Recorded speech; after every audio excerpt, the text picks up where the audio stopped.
Hi நண்பர்களே! இன்னைக்கு வாழைக்காய் பொரியல் எப்படி பண்ணுறதுன்னு பார்க்கலாம். இது ஒரு நியூ மெத்தடு. இப்படி பண்ணிங்கன்னா ரொம்ப டேஸ்ட்டாகவும், இது வாழைக்காய் தான்றதும் யாருக்கும் தெரியாது. அந்த அளவுக்கு சூப்பரா பண்ணலாம். இதுக்கு பார்த்திங்கன்னா, நான் இன்றைக்கி 2 வாழைக்காய் எடுத்திருக்கேன்.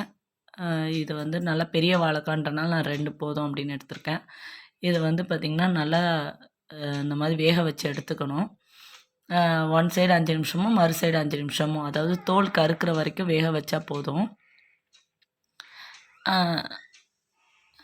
அதாவது இது நல்லா வெந்துருச்சு அப்படின்னா, நமக்கு இதை செய்ய வராது. இதை துருவி எடுக்கணும்.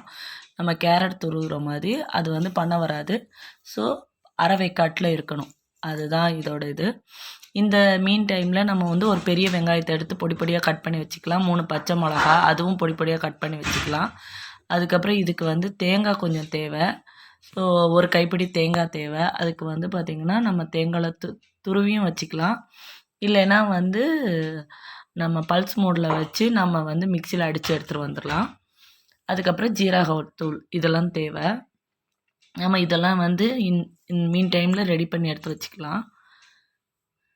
இப்போ பாருங்கள், வெந்துருச்சு. இதை எடுத்தாச்சு. இது தோல் எடுத்துட்டு அந்த மாதிரி துருவி வச்சுக்கணும். ஓகேங்களா? இது பார்த்திங்கன்னா, வாழைக்காய் தோல் எடுக்கிறது இருக்கும் இல்லையா? கேரட் தோல் எடுக்கிறது, வாழைக்காய் தோல் அதை வச்சும் எடுத்துக்கலாம். பீலரை வச்சும் எடுத்துக்கலாம். அப்படி இல்லை அப்படின்னா கத்தி வச்சு இந்த மாதிரி எடுத்துக்கலாம். எடுத்துட்டு கேரட் துருவியை வச்சு துருவி எடுத்துக்கணும். இந்த மாதிரி துருவி எடுத்து இந்த மாதிரி ரெடி பண்ணி வச்சதுக்கப்புறம் இப்படி கடாய் வச்சுக்கோங்க. கடாய் வச்சுட்டு இதில் தாளித்து எடுத்துக்கணும். இதில் பார்த்திங்கன்னா, தேங்காய் எண்ணெயில் செஞ்சிங்கன்னா ரொம்ப டேஸ்ட்டாக இருக்கும். ஸ்மெல்லு எல்லாமே சூப்பராக இருக்கும். இன்றைக்கி என்கிட்ட தேங்காய் எண்ணெய் இல்லை அப்படின்றனால சன்ஃப்ளவர் ஆயில்லையே நான் பண்ணுறேன். இப்போ எண்ணெய் ஒரு 1.5 குழிக்கரண்டி எண்ணெய் விட்டுருக்கேன். 1லேருந்து 2 குழிக்கரண்டி எண்ணெய் வரைக்கும் விட்டுக்கலாம். விட்டுட்டு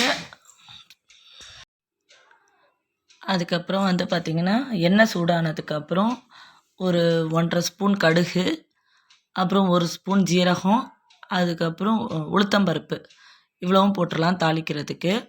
போட்டதுக்கப்புறம் பார்த்திங்கன்னா, அது நல்லா பொரிஞ்சு வந்ததுக்கப்புறம் பச்சை மிளகா கட் பண்ணி வச்சுருக்கோம் இல்லையா? 3 பச்சை மிளகா பொடி பொடியாக அதை போட்டுடலாம். அதை போட்டு அதுவும் லேசாக பொரிஞ்ச உடனே வெங்காயம் போட்டுடலாம். வெங்காயம் கருவேப்பிலை போட்டு நல்லா வதக்கிக்கலாம். வதக்கி அது லேசாக ப்ரௌனிஷ் கலர் வந்த உடனே வாழைக்காய் துருவி வச்சுருக்கோம் இல்லைங்களா? அதை எடுத்து போட்டுக்கலாம். போட்டுட்டு இதையும் நல்லா ஒரு 2 நிமிஷம் நல்லா கிண்டி விட்டுக்கலாம்.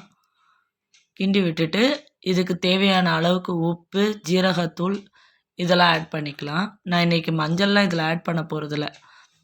ஏன்னா மஞ்சள் ஆட் பண்ணால் கூட ஓரளவுக்கு கலர் மாறி காமிச்சு கொடுத்துரும் இது வாழைக்கான்னு. ஸோ அதனால் அது அப்படியே இருந்தால் தான் இது கோஸ் பொரியல் மாதிரி இருக்கும் பார்க்குறதுக்கு. ஸோ அதுக்காக நான் இப்போ பார்த்திங்கன்னா, தேவையான அளவுக்கு உப்பும் ஜீரகத்தூளும் போட்டுக்கிறேன். போட்டுட்டு நம்ம துருவி வச்ச அந்த தேங்காவையும் ஆட் பண்ணிக்கலாம். இதுக்கு கொப்பரை தேங்காய் மாதிரி கொஞ்சம் ட்ரையாக இருந்தால் இன்னுமே நல்லாயிருக்கும். டேஸ்ட்டு, மனம் எல்லாமே சூப்பராக இருக்கும்.